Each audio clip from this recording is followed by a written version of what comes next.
Hi there. Welcome to another Fireside Chat brought to you by the Order of Bards, Ovates and Druids. So just let me know that you're here and just let me know where you're from. It would be lovely to see that. Okay, I can't see any comments. So if you can put some comments in, that would be great.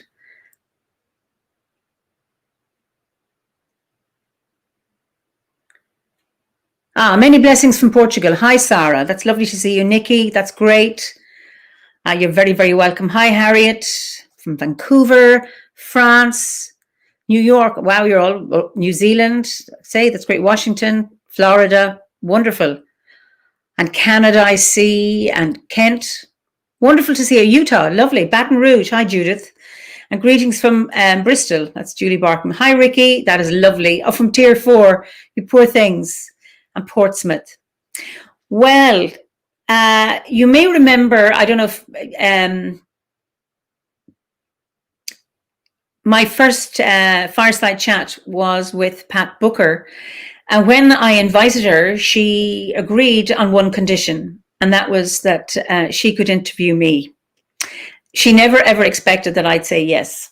So this is Christmas Eve, so we're going to have a little twist. So I'm in conversation with Pat, but she is leading the conversation. So let me introduce you to Pat Booker. Pat, very, very welcome. And it's over to you. It's lovely to have the shoe on the other foot. So, chosen chief, big spiritual eminent person that you are, you're going to be answering the questions tonight, yeah? I am. And seeing as it's Christmas, will you be giving us a wee song? I might, if you ask nicely. I'm not going to ask nicely, but I'm just going to rely on everybody else to bully you into it. And have you got your Christmas stocking hung up anywhere? No, I haven't. Oh, shame. I'm a bit Grinch-like about Christmas. Anyway, so. Are you not a big Christmas fan? No, I'm not. I mean, I know we don't celebrate it spiritually, but. Well, culturally, I celebrate it because, living in Ireland, it doesn't matter what religion you have, you can't avoid Christmas, even in lockdown. And I've always found it hard work, as in I do the work. And since Howard died, my husband, who died 5.5 years ago, I found Christmas difficult. I just find it, it amplifies my grief. So I make an effort for my children. Now, my children are adults. My daughter's 18 and my son is 22. And he's coming home this evening, thank goodness. But so I make an effort for them. But no. And it was lovely when my children were younger. So there was all the excitement of Santa Claus and all of that. But no, I find it a challenge. I love the solstice.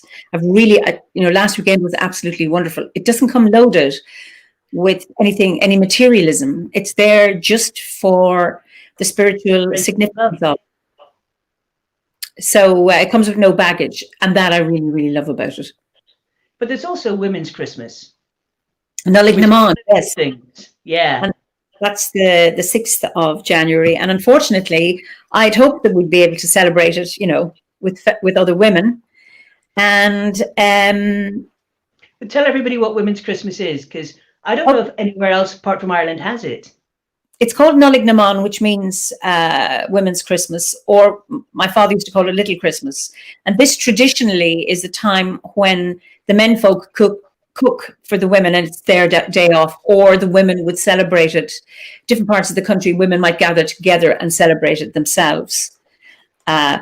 So actually funny, my father never cooked for my mother, but we acknowledge it because it's also the Feast of the Epiphany. And this is the day that the wise men who had followed the star came to visit Jesus in the stable. And somebody says here, yes, Melanie, yes, please, I've never heard of it. So now I and my women friends get together and celebrate it. And unfortunately, we're going back into lockdown just in 2 days' time. So we're not going to be doing it physically. So that's a bit of a disappointment. And Howard, when he was alive, he cooked all the time. So I couldn't to cook on Little Christmas or on Women's Christmas as well. So I think everybody needs a Howard in their life. that's right. Yeah. So you don't do Christmas spiritually these days, and neither do I. Tell me this, because I'm going to ask you the question you asked all of us about what was your first spiritual experience. But you were reared in a very religious society, in a religious household. So I was. I suppose I grew up in the 60s, and the Ireland then is very, very different to the Ireland now. It was a more homogenous society, 97% or 98% Roman Catholic, with a few Church of Ireland and maybe a few Jewish people, and that was probably it. And so I come from a very, very strong Catholic background, but I was never religious. me too. So we had to go to mass, every day, and not just on Sundays. And I remember summer evenings being called in from being outside playing to go to mass with my mother, which I found really challenging. The only thing I never liked the mass, but one thing I did like was benediction, and this is where the church is just candlelit, and there's incense, and there's Gregorian chant, and I used to sing in the choir. That I found really, really a profound experience for me. And of course, we get that mirrored in Druidry as well. There's chanting, albeit it's not Gregorian chant, but I love candles and I love incense. It's so I found that lovely. But I suppose my spiritual experiences as a child were around trees. My father was a GP, and I'd go out on calls with him in the car. And I just loved these country, because I come from a rural area, these country roads with trees on either side. And then they would meet in the middle, like in an archway, this beautiful canopy. And you'd see the sun coming through, creating dappled shade. That used to just so uplift me, and still does. I just absolutely love it. And then I used to want to be on a horse, or in a horse and trap, to be able to go slowly. And now I experience that on my bike, and it's different to walking, and it's different. And it's different to a real bike, isn't it? Like my poor old bike that only goes by my legs. You cheat on your bike, don't you? I do. I have an electric bike. It's enhanced. I still pedal, but it has me, higher up, so I get to see more. So you get that sense of the canopy and the green all around. That actually I absolutely love. But another profound experience I had was, I was 9, and during a religion class, and it occurred to me that the God the nun was talking about didn't exist, and I panicked, inside, like, oh, I'm going to go to hell because I don't believe in God. But I never could, and then I became an agnostic. I didn't know that's what I was. But at 9 years of age, I was agnostic, and yet I was immersed in Catholicism. The Roman Catholic Church controlled the government. We had this famous Archbishop McQuaid. Everything had to be passed by him before any bill was passed. He stopped bills. There was a famous mother and child bill by Noel Brown, where all mothers would get an allowance. And because it was all mothers and not married mothers, the bishop stopped it, the Archbishop stopped it. So Ireland was very, very controlled. That's all gone now with all the scandals, etc. So I was an agnostic for a long, long time. And yet here you are, the head of a spiritual order. So there was something spiritual going on. And it was the trees, and the landscape. But I mean, aside from being, you clearly weren't a good church-going kid. Were you a good kid, or were you a rebel? I was feisty when I was very young, my mother tells me. And then I discovered if I'm quiet at around 11 years of age, my mother gets off my back. So I was a very passive teenager. I mean, I wasn't a very happy teenager, but I was a good girl. I did everything I could for the teachers to like me. I mean, my peers didn't particularly like me. I didn't have many friends growing up. But I was like the little redhead. Oh, I'm sorry, I was a redhead before I became white. But I was a redhead, and I was the little one who always smiled. So I behaved myself. So I didn't cause my parents any trouble. I wasn't a student. I didn't study, but I did the bare minimum. But I wasn't cool. I didn't break rules. You seem to save that up for later in life, then. But well, yeah. These days you like to make rules, but you don't worry about breaking silly ones. No. I'm just hearing somebody, Melissa Ferguson. I never understood my first confession when done nothing wrong. I remember that. I remember we were being prepared for it and we had to list sins. And I remember saying to a friend of mine, what am I going to say? I mean, what kind of sins? And she said, say you cursed several times a day, Father. And I didn't know how many several was. I didn't know what several meant. How many is several? And that was one of my sins. I thought, okay, let's make up a few and say it. So it's all that crazy bit. So I was compliant. I didn't want to cause my parents any upset. So it wasn't until my mid-20s that I kind of woke up and started questioning everything. When you left home, what did you go on to do? Well, I wanted to be a doctor, but I didn't work in school, so I didn't get the points. And then I decided I'd do science first in university. So I went at 17. So I thought I'll do science, I'll get a degree, and then go into medicine that way. And then I realized doing science, I didn't want to do that. So I didn't open a book. And then I drifted into nursing. So I did that for 3 years. And then when I qualified, I went to Africa. Oh, my mum was a nurse as well. Yeah. She had horrific stories, and they normally involve bedpans. Oh, they didn't bother me. Teeth and feet did. Fair enough. So were you a nurse in the days we had to wear the big starched wimples? I did. I had this like small hand gliders on your head. That's exactly. I had to wear one in the hospital I trained in, St. Vincent's Hospital. And you had to starch them with robin starch. And you were meant to change them twice a week, but it was very hard to get them to stay up. So if you got a good one, you'd keep it for as long as you could. And sometimes they'd kind of grow things. And I remember you get a crazy matron who'd send it off to the lab for culture and sensitivity just to punish you. So, and I'd hit people in the eye because you might, I mean, not deliberately, of course, but they were crazy, those veils. Absolutely. I wish you had. Do you have photos? I do. Oh, please, sometime. You've got to share them. Sometime, yes, absolutely. I look amazing. I bet you do. I'd love to see you wear one in ritual. But you clearly were questioning, because you've told me about some of the things you used to read during quiet nights on the ward. Yeah, I suppose. Daft as you let on, you were reading quite serious books, weren't you? Yes, I was. And I seem to be the only one doing this. I mean, I didn't have peers who were reading the same kind of books. So I read, I mean, one that had a profound impact on me was Germaine Greer's The Female Eunuch. That just opened doors and woke me up. And I thought, I'm reading this. She's a feminist. I mean, the cover, I don't know if you know the cover of the book. It's a woman's torso.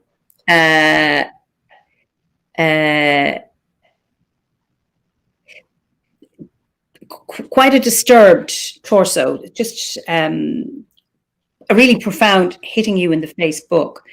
And it woke me up, but actually it confirmed a lot of stuff, some kind of inner knowing I had that I'd never heard before and I'd never been able to articulate. And as I read what she was writing, I thought, I get that. Yeah, what were the things that clicked? Sorry? What were the things that clicked? About being a woman, about being, describing, say, female genitalia as beautiful, as flowers, as something like that.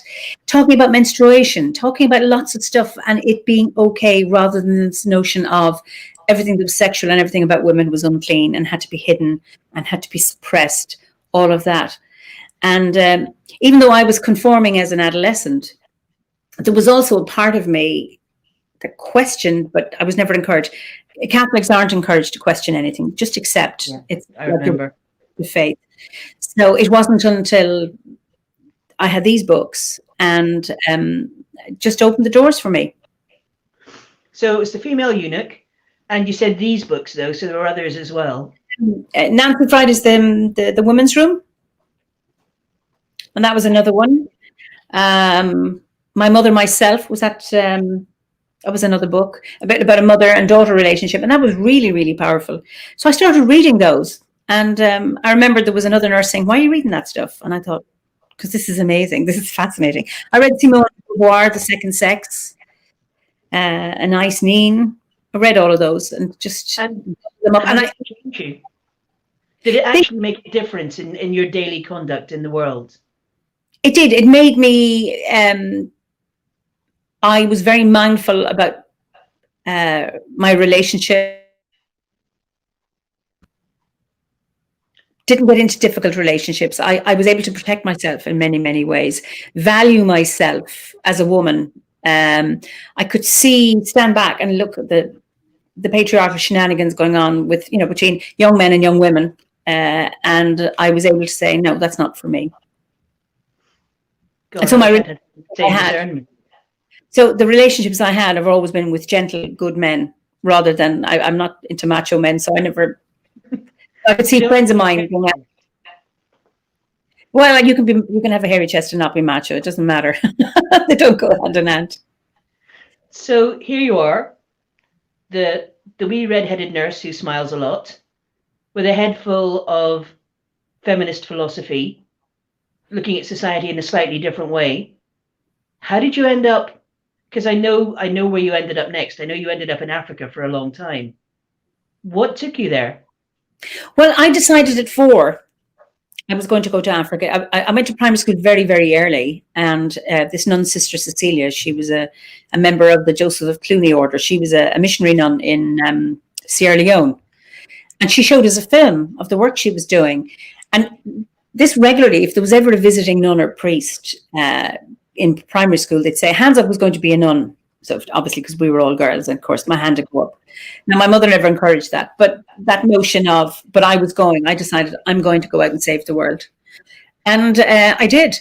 So I knew I wanted to go after I qualified as a nurse. And I had my best friend, Angie, who had been to Kenya. Her sister had been there. And she says, we're going now. And of course, I went long before I was there ready. I didn't, get work experience. She says, we're going now. And I just tagged along. And I've had a pattern until I took over as chosen chief of jumping in the deep end and doing things long before I'm ready. And that's learning the hard way. Sounds like an adventure.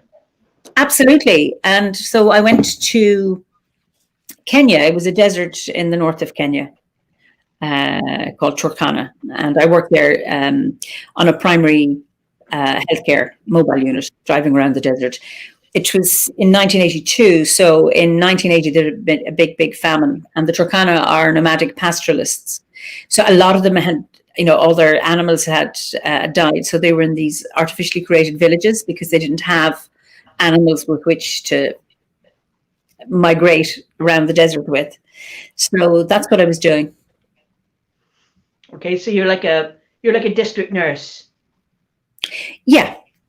Mostly it was kind of health checks, vaccinations, doing first aid, doing antenatal clinics, that kind of thing. Okay. But Africa clearly got under your skin, and not just Kenya, because you've been to loads of different countries in Africa. What was it? It's one of those things that it's like, I can't explain it, that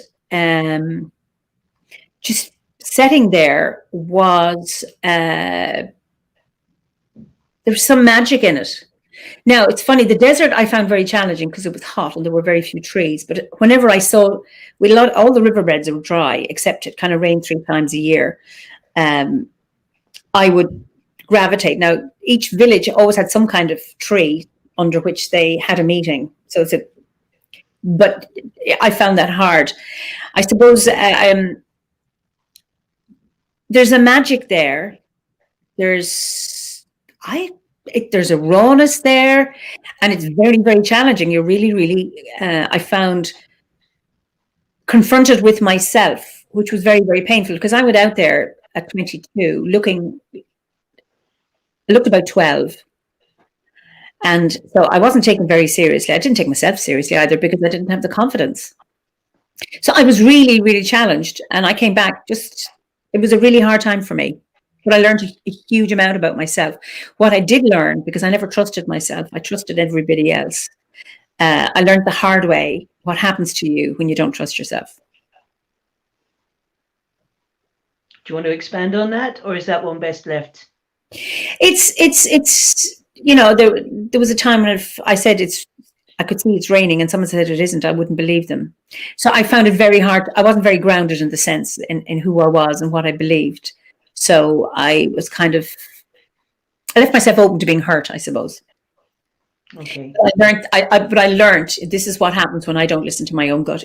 So now, if I'm in a situation where everybody seems to be saying one thing and my gut is telling me something else, I always remember that it's, even if everybody else thinks something, I'm listening to this. Yeah, I've noticed you do stick stubbornly to your own instincts. Particularly if it's a negative one. If it's, oh, this is wonderful, let's go, I'll often question something that I want to go for. It's if my gut tells me no, I'm not happy with this, then I'll that I trust. I can't ignore that. That was a huge learning, a painful one. Okay. One thing, it was a product of the time, I know, because when we were kids and the trucker box or anything came around, we all did want to save the world. And you said, I was going to go out to Africa, I was going to save the world. As you can see, for the world, I failed, but but in the end, what did they teach you? I became interested in kind of nature-based spirituality there. I became interested in traditional ways, traditional healing. And I had a watchman, Lockitong was his name, and he used to teach me about herbs. And I would take notes. Now, I had a little bit of Turkana and he had no English. So it was very, I suppose, for me, learning about relationship is really, really important. There's a relationship with your landscape, but there's also a relationship with the people who occupy that land. And that no development happens, no work happens unless we have a relationship.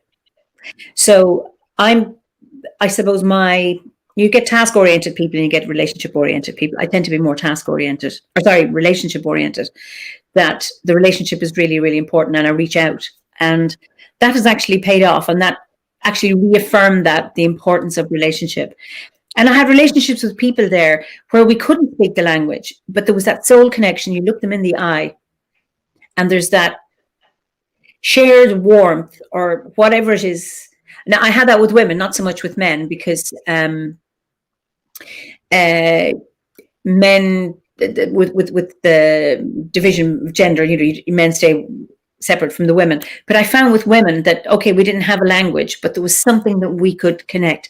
And I still remember the women there, the few women I had, and I've one friend still whenever I meet her, which isn't very often. She lives in Ireland now. She's a Turkana woman. And it's back picking up where we left off. And it's just a wonderful experience. So a relationship is very important. I also learned about my herbs. And Lockitong would measure his herbs by fingers. He didn't have to take 3 teaspoons or so many grams. He would measure everything with his hands. And that started that off. And I never ever got to see the traditional healers. There were 2 kinds of healers there. I came home earlier than I should have because my father died. So I'd always wanted to meet, but there are 2 kinds of healers. There's an Emeron, who's the healer, and then the Capellan, who's the sorcerer. And I was aware of that. But subsequently in Lesotho, when I went to Lesotho and lived there, and in Tanzania, I've met and worked with traditional healers. Could you tell us a bit more about the traditional healers? Well, I suppose the one I have the closest relationship with is a man called Shaban Kalula. He's a Tanzanian healer. And actually I've mentioned in my opening address at the installation ceremony, thanking him for how he supported me. I started because of my work with Development Study Centre in Kimmage Manor.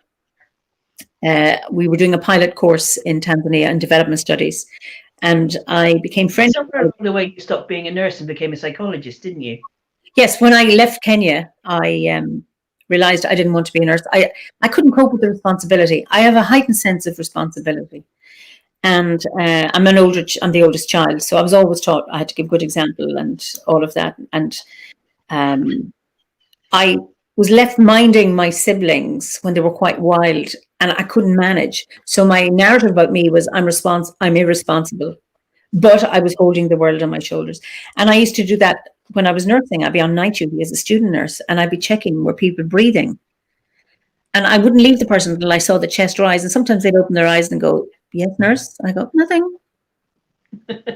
Walk on. So when I was in Kenya, I realized I'm not an emergency person. Angie, my friend, a real adrenaline junkie, loves action. Any disaster, you know exactly what to do, or I'm like a rabbit stuck at headlights. So I'll not save your life, but you know what? I'll help you die well. And at the time, I didn't value that. I was giving myself a really, really hard time because it's like, I'm not good enough because I can't make quick decisions and save lives. And I realized temperamentally, that's not who I am. So I thought I'm more interested in how people are affected by their illness rather than what the illness is. So I then went and did psychology as a mature student in Trinity. I am completely confused how psychology and traditional healing go hand in hand. Well, it depends on the psychologist. I'll tell you, others would say this is woo-woo and you don't go near it. Oh, however, come on, dish the woo-woo. Now I think it is. I mean, it's about mind, body, spirit. I mean, psychology is psyche is the spirit of the soul, and it is the knowledge of the soul. And there's many ways of working. And like Shaban, for example, is a mind, body, spirit practitioner. And we talk now in the modern world about, you know, being holistic. And for me, there is no. So how does Shaban? Okay, I'm going to be really awkward and ask for an actual example of how Shaban would use psychology or a mind, body, spirit connection in his healing. Okay, so he wouldn't say he's a psychologist, but he would just divide his work into what he would call simple problems and complex problems. So the simple problem is somebody comes with diarrhea, for example, and he gives them herbs if they have malaria, and he gives them herbs for that. And then there's the complex ones, which could be psychological, spiritual, ancestral. And so what he would do sometimes, people come with a complex problem and he'll do a divination. His divination is puts their hand on a paper, on a page, and he puts a symbol on, and then he starts making ticks with his pen. You know, there's no cards. He doesn't throw the bones, nothing like that. He's just making marks on a piece of paper, and then he comes up with stuff. And if it's he'll take a long case history. So he listened for about 2 hours listening to the patient and their story, which is quite a long time to spend listening. And so he's listening, but he's watching. And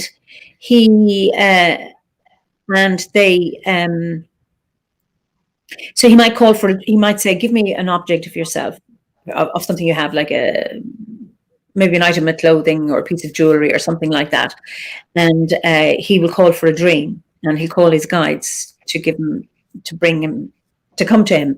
And they might take him in a journey in his sleep to, say, find a particular herb. And then he'll go off and he'll go the next day, and in the place exactly as it was in the dream will be the herb. And they will have told him in the night, this is what this is doing, and this is what it's for, and this is what you give the person. So that's one part. Many people will come to him because they've been bewitched, and bewitchment is quite common. And you might wonder, like, is this a load of nonsense? But if you believe in the power of prayer, the power of bewitchment is the other side and equally powerful. So there's one example that Howard and I are aware of. Howard videoed it, and that this woman came and her daughter-in-law, who said that they'd been bewitched by a neighbor. There was a boundary dispute between their land and the neighbors, and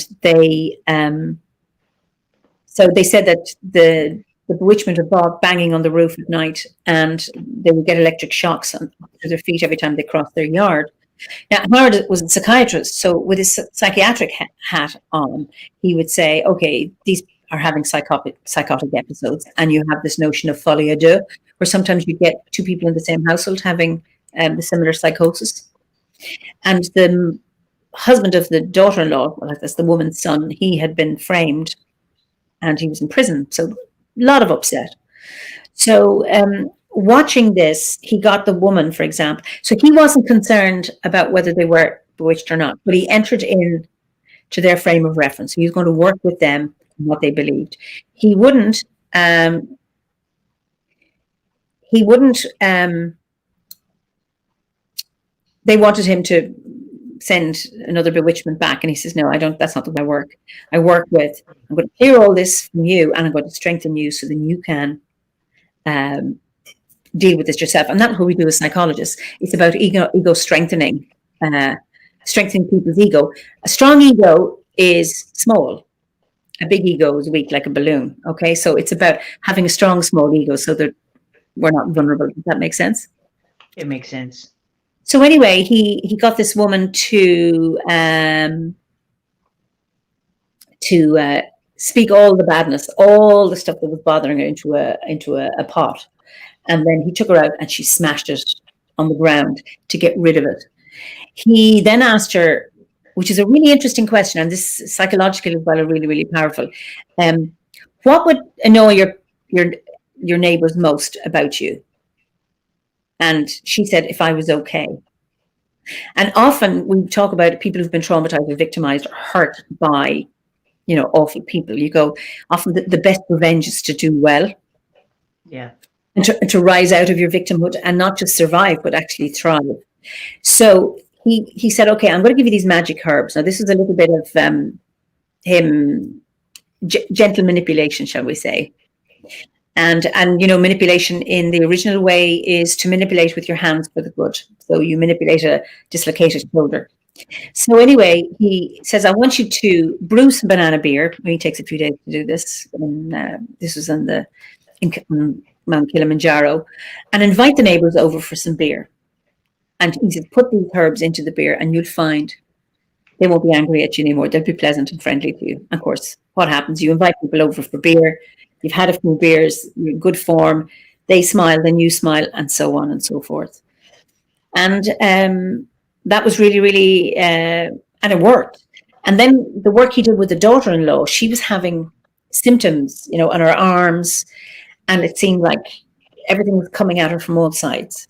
So he got her to kick facing each of the four directions. I mean, do you see how the similarity with Druidry here is? Yeah. All of that away. He also had this belief that you get stuck in a particular energetic rut when you're in pain. And that his way would be to give you a shock, to jolt you out of it. So what he did was he would nick the skin, now with clean blades, nick, so that would give them a bit of a shock, because obviously if you get nicked with a blade, it's sore.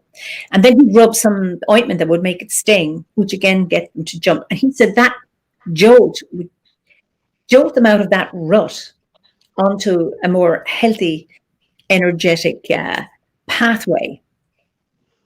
Okay.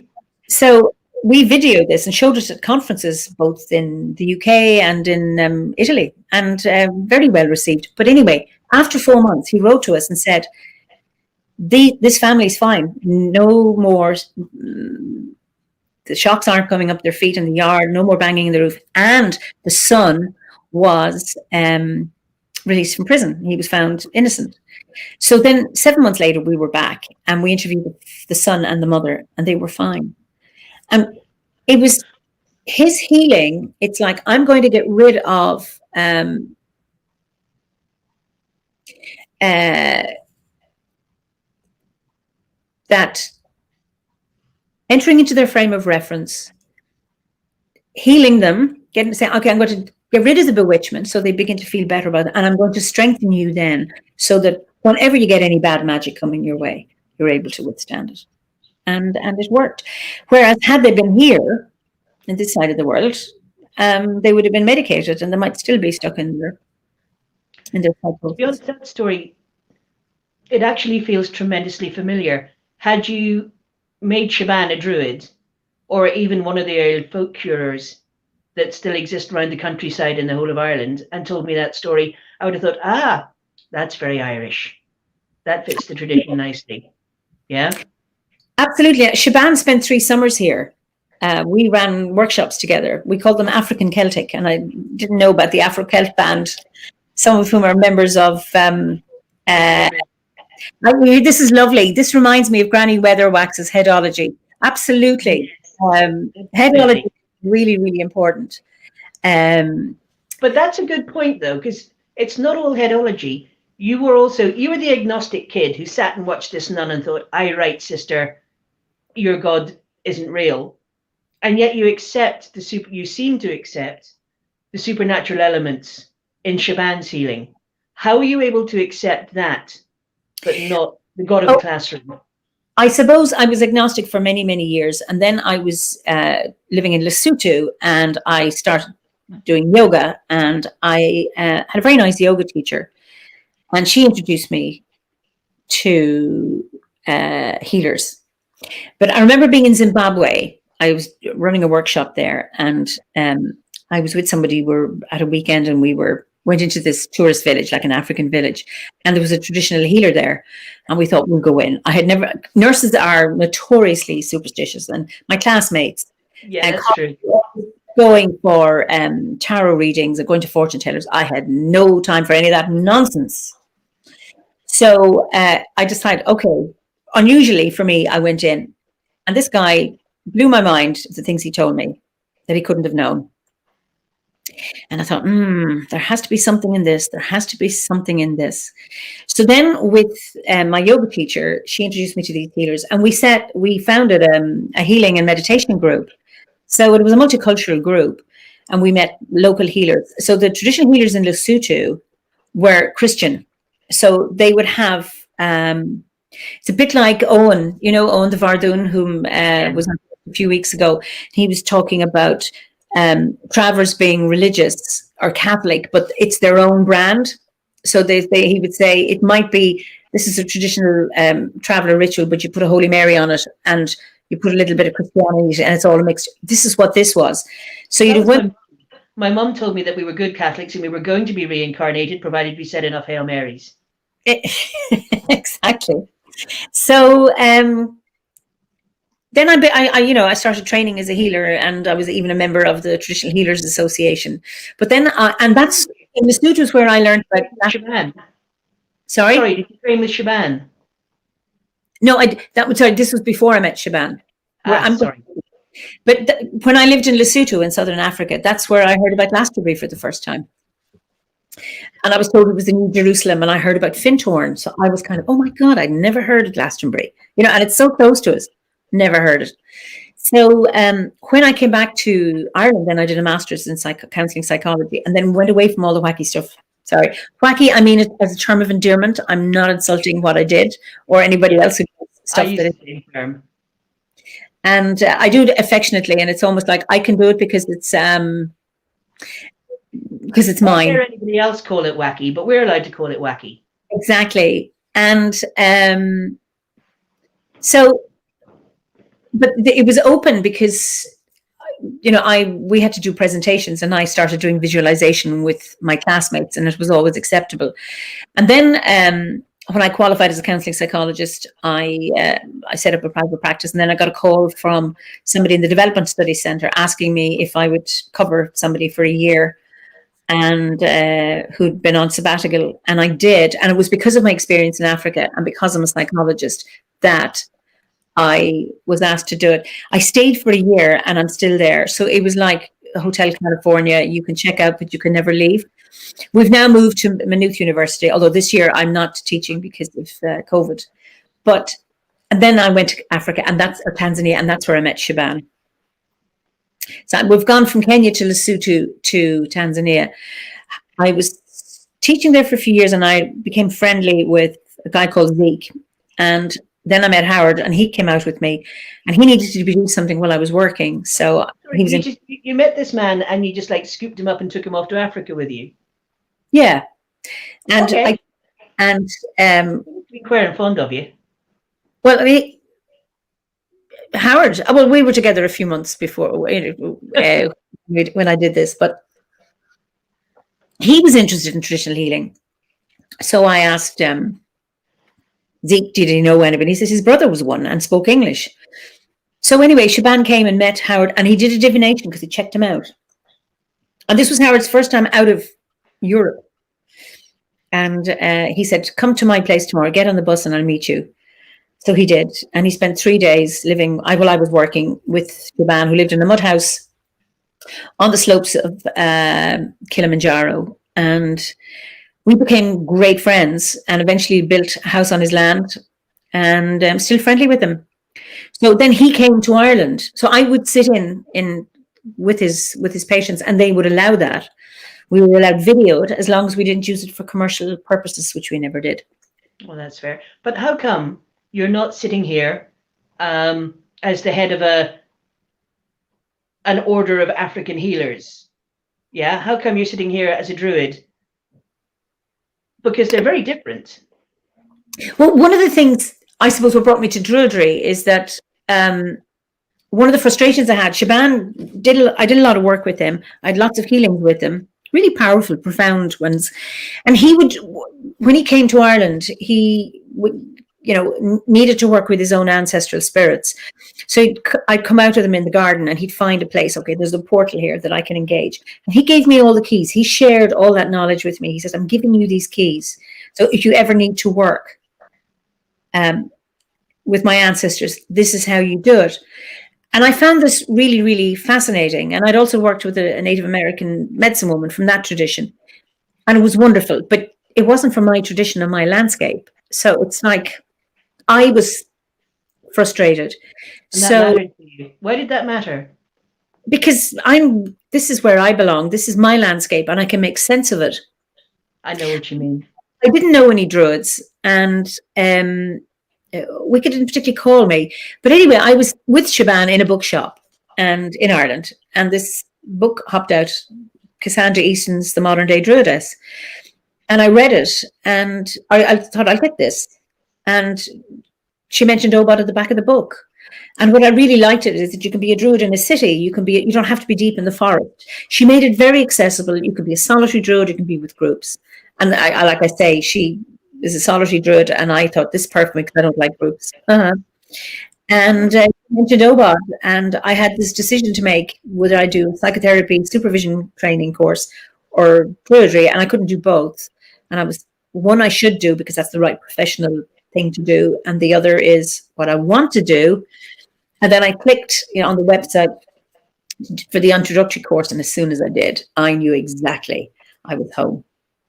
And I couldn't wait. Every time the brown envelope came with the course, I would just be so excited. And I haven't looked back. We've actually talked about this. You asked me, is druidry something you do or something you are? And for me, because I'm still grasping at the early stages, I'm still in the Bardic grade, it's something I do. But from the beginning, for you, it absolutely felt like the right thing. It did. It was like there was a lot of stuff that was new, but it wasn't alien. Do you know that kind of thing? And like when I read, the female eunuch, I knew all this stuff, yet I was hearing it for the first time. And I've often heard, I remember doing feminist psychology in Trinity, a course, and I thought, I know this, but I'd never heard it before. So it's that kind of stuff that you're hearing it for the first time, but what you are actually is remembering it. So, and I'm fortunate because I live in a rural area. I have my own grove in the garden. I look over I live in I suppose I live in a sacred site. If it wasn't sacred before, the amount of praying we've done on that site and ritual, it's flipping sacred now. It is, but I have a tower, a Norman tower, and there's a chapel there. That chapel is built on sacred ground, so, and it has been rededicated since, like.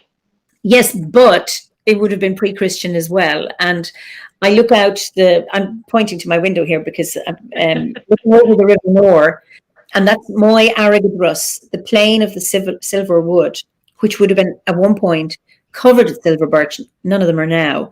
But 10 minutes upriver is Rath Bay, the Rath of the silver birch, where my friends Phil and Pete live.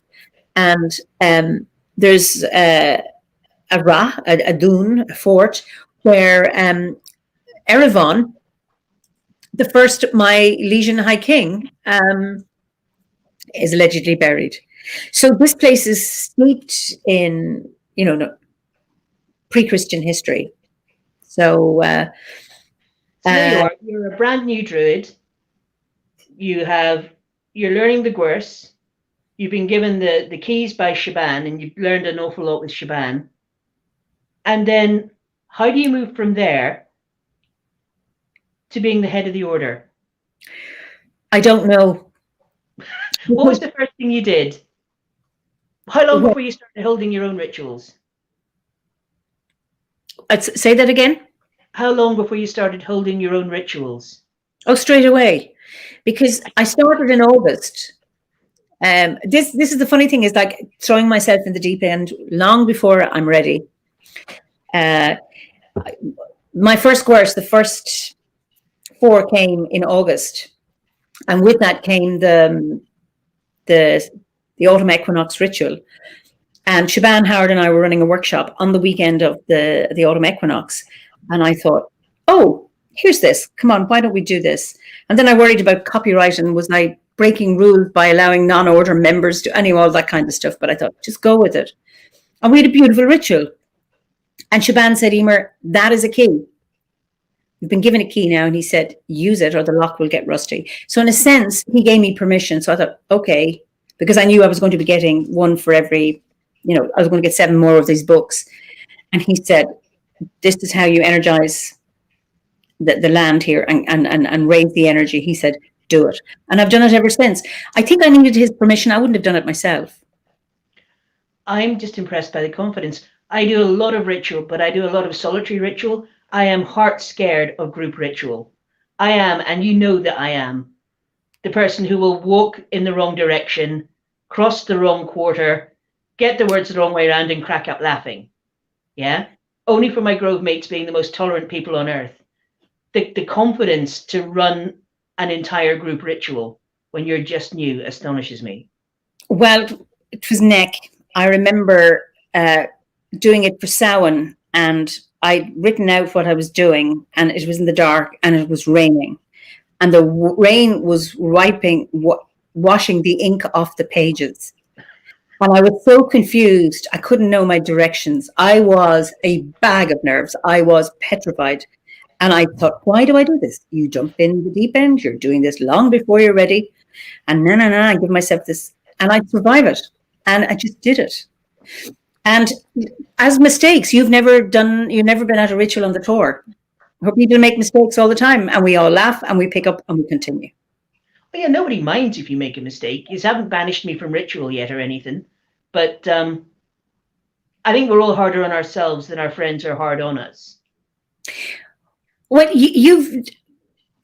mean, by the time you met me, I was doing this a long time. So it comes easy now. But for a long time, I worked really, really hard at this, So then I'd managed all the English, and then I translated into Irish, and then I had to start again. And all of that stuff. And so when you start interacting with the rest of the order, you're there sitting in Kilkenny doing your rituals because it's amazing. You've got druids, you've got Wiccans, you've got shamanic practitioners, you've got Nófasa, and you've got locals, and you've got everybody. It's the weirdest, most brilliant mixture. But how do you move from Kilkenny to the rest of OBOD to connect with them? Well, I never went. I did the ritual and meditation workshops that were run by Kate and Barry Riley in Glastonbury, and Matt McCabe and Penny Billington run them now. Anyone watching, well worth doing. I found it really, really helpful. I think I'm going to do Penny's. Absolutely. Yeah. I highly recommend them. And but I hadn't been to a gathering, and I never went to the OBOD camps because they always clashed with my ceremonies. I thought, because the OBOD camps were, and this is one regret I have, that I never ever got to an OBOD camp. Because when I hear Stephanie and Philip talk about them, it's like, oh God, I would so love to have been there. But anyway, I went in 2011. I had a friend, Rihanna, and she was going to go, and I said, can I go with you? And I'm really shy. I'm not good with small talk. I'm an introvert, and that's true. I know. So, and Rhiannon had known a lot of people on Facebook, and she'd say, "Oh, I know them," and she was able to talk to people, and I was just going, "Oh God, I can't talk."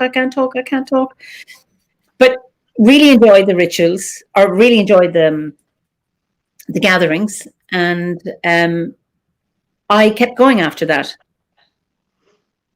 And do you remember when you first met Philip? I did. That was the first gathering, because I'm a priestess in the Fellowship of Isis, and I think many of our listeners know that Philip, one of his 3 teachers, was Olivia Robertson, and she was a co-founder of the Fellowship of Isis, and we were friends. And she used to, when we'd meet, they'd tell me, "How's Philip?" And I'd go, "Well, actually, I've never met him."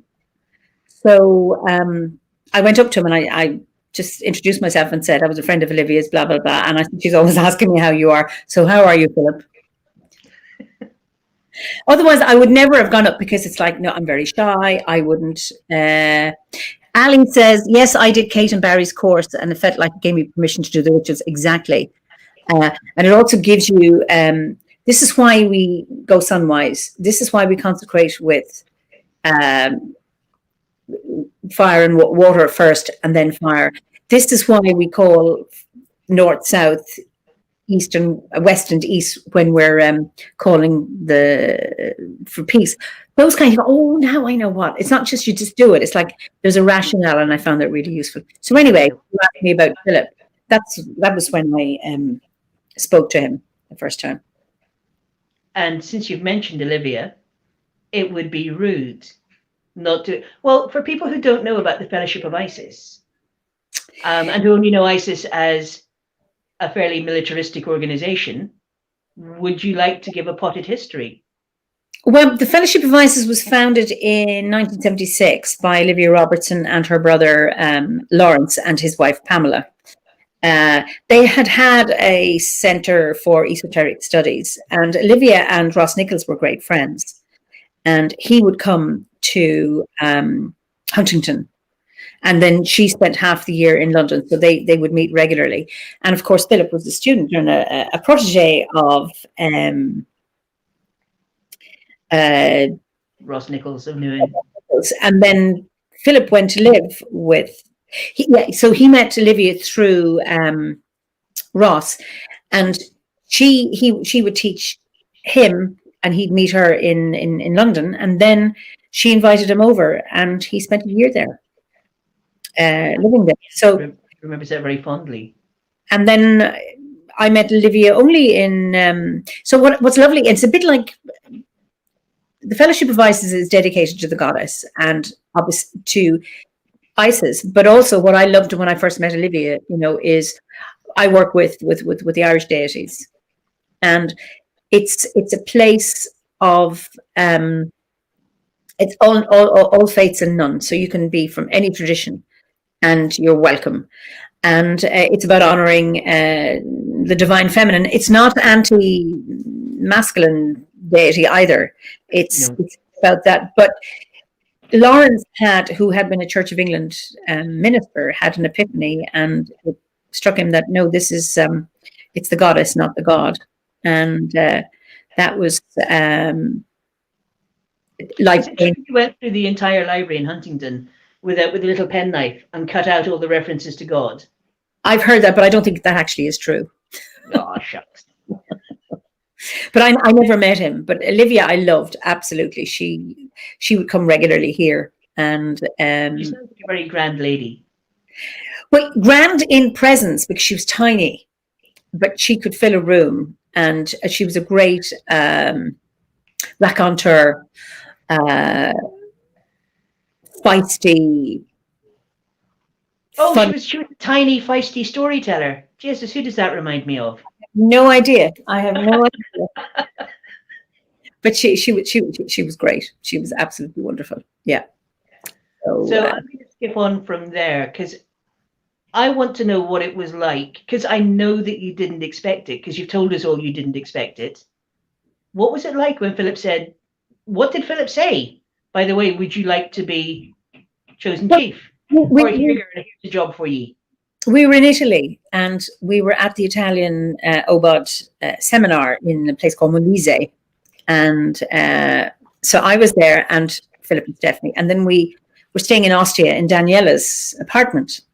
And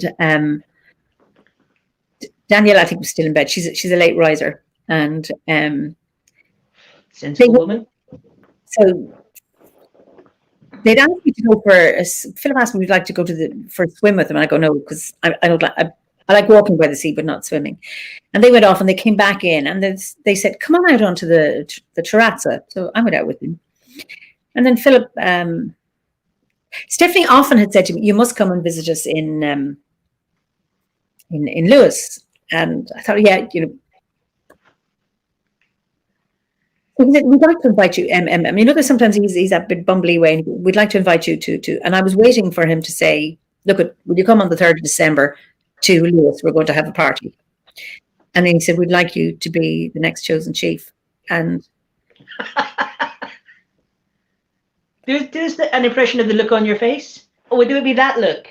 Something like that. And I thought, and then it's like, no, I'm getting weak. No, I'm not the fainty type, but it's like, what? Where is this coming from? This can't be true. I'm imagining it, all of this stuff.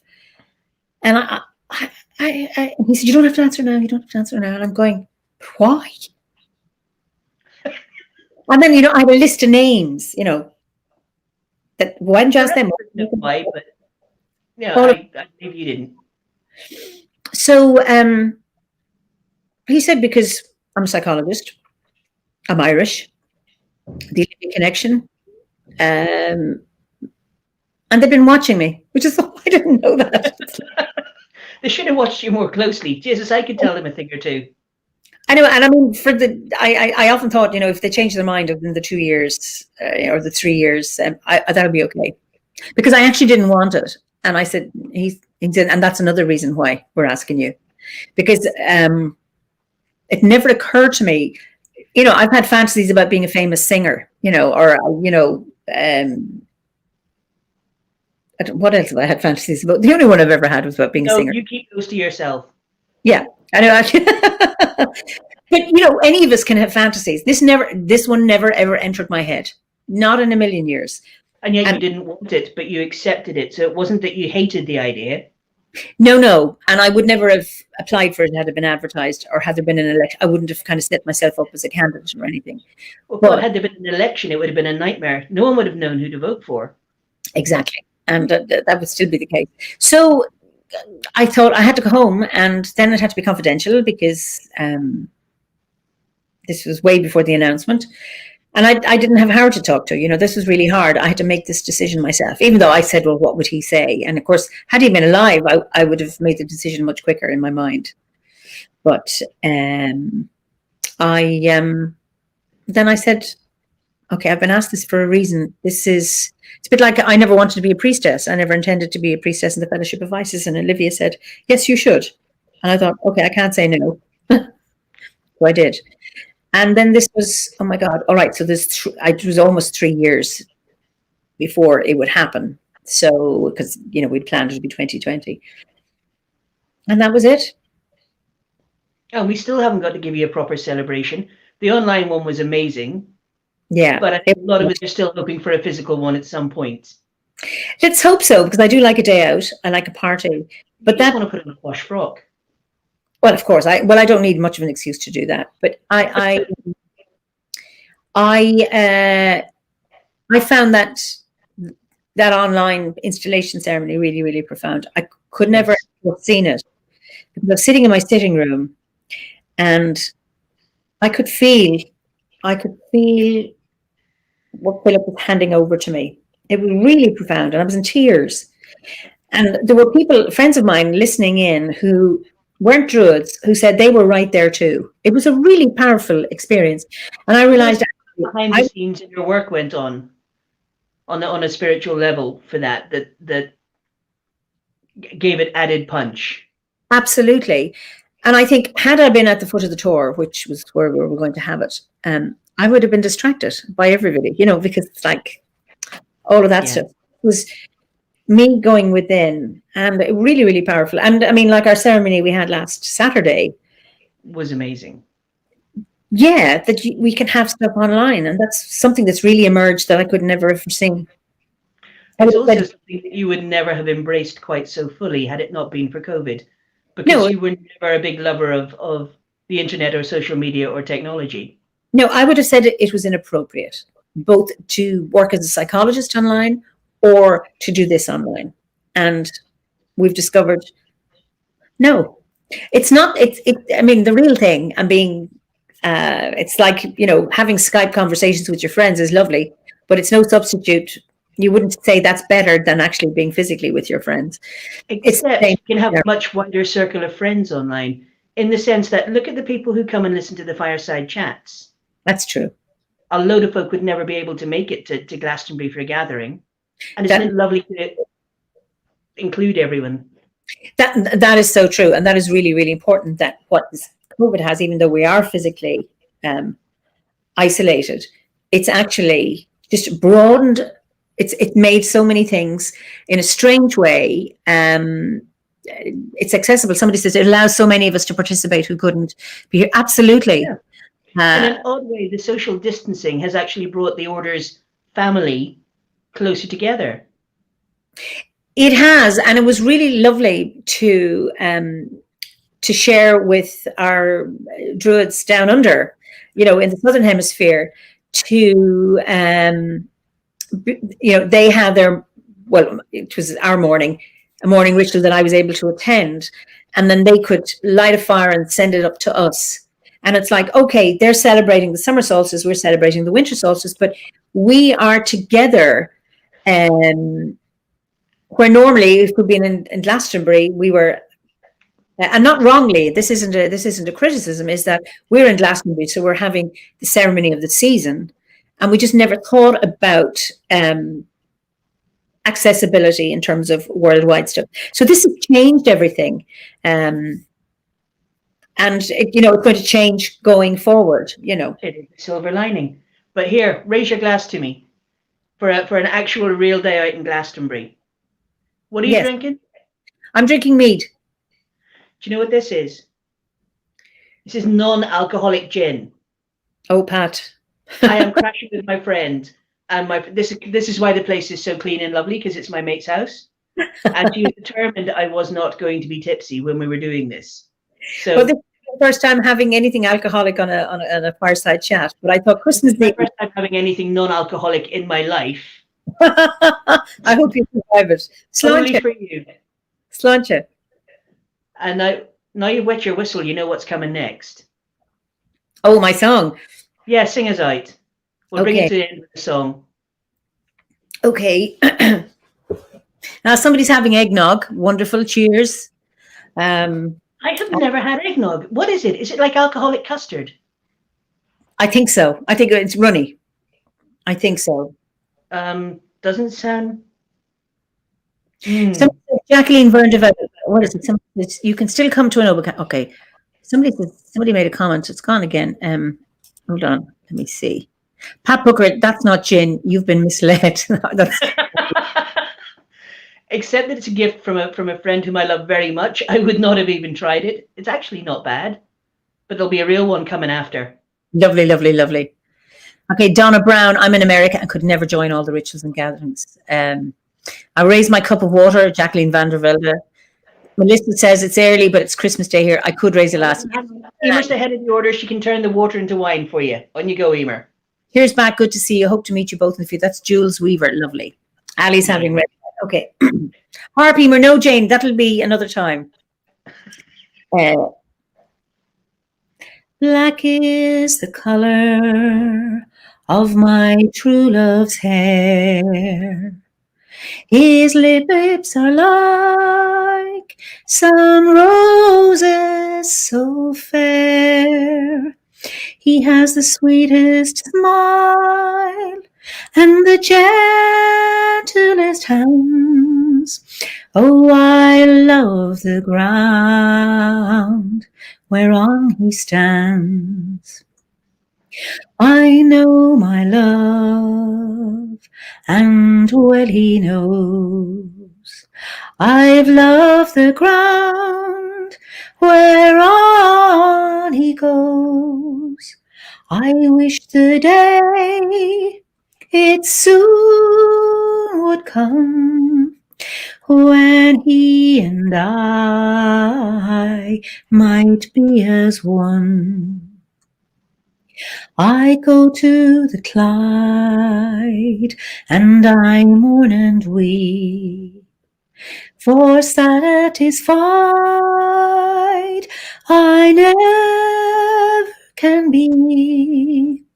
I write him a letter, yet a few short lines, and suffer death 1,000 times. Oh, black is the color of my true love's hair. His lips are like sun roses so fair.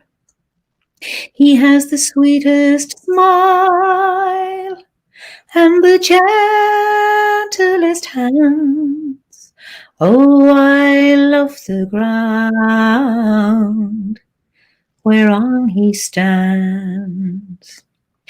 Black is the color of my true love's hair. That was gorgeous. See you and flippin' Koch Brannigan, the pair of yous that can sing like that. I am so envious. My earliest memory connected with singing is overhearing my mum gently explain why I shouldn't be in the school choir. And she was telling the teacher, she's a great kid, but she sings as flat as a fart. Which is sad but true. Well, Howard used to get banged on the back of the head in school. Sang. But what that did was hugely he was very musical. He could appreciate rhythm. He would know if somebody was singing in key. And he would never sing and he would never dance because it actually froze him. And towards the last few years of his life, I'd catch him humming. And I'd say, "You've been humming." Was I? And he'd look up again. And thank you very much, Claire. And I feel, had he lived, I would have sent him on, there are these singers who say everybody can sing. And I remember this woman I worked with, Anne, who was a professional singer, or had been, when she was younger. And she formed a choir for non-singers. And they ended up in there are marvelous non-singers choirs that are formed during COVID. And it's a load of people like me who are just genuinely tuneless, belting it out and having a really good time and not caring what it sounds like. No, I'm not talking about that. She had a choir of non-singers that ended up singing on television and were being asked. She got them singing. And if you have somebody who has faith in you and believes in you and says, who comes from, everybody can sing. It's just about finding your note. So if I'm singing and I'm singing in key and you're a bit off key, that if we're chanting like the Awen, if you watch, sometimes the Awen starts or the Ima starts a bit, and then you find that people, if they do it long enough, they actually meet a point. Okay, Maria Sophia Lundgren, I'm a voice teacher and sang professionally, and everyone can sing. So that you can actually bring people up into key. And that's so, I'm absolutely a believer in that. I have heard this theory. This is not the time for it. But do I get you again next week? Yes, because this is Christmas Eve, we're having a shorter than usual chat. You mentioned Howard, and I want to talk a bit more about Howard next week. Okay, so Pat and I will be back for New Year's Eve. I hope that's okay with all of you. That I didn't want to pull somebody else out of their own whatever they're doing. So, all right, my time's just. Pat was dying to interview me, so that's why I was doing this for Pat only. I should treasure the gift. Thank you. Okay, so thanks a million, Pat, and I want to wish everybody as we say in Ireland, whether you celebrate Christmas or not, it's here anyway, whether you like it or not. So I would say Nullag, Honey Eve, Happy Christmas. I've done all the solstice blessings over the weekend, so now it's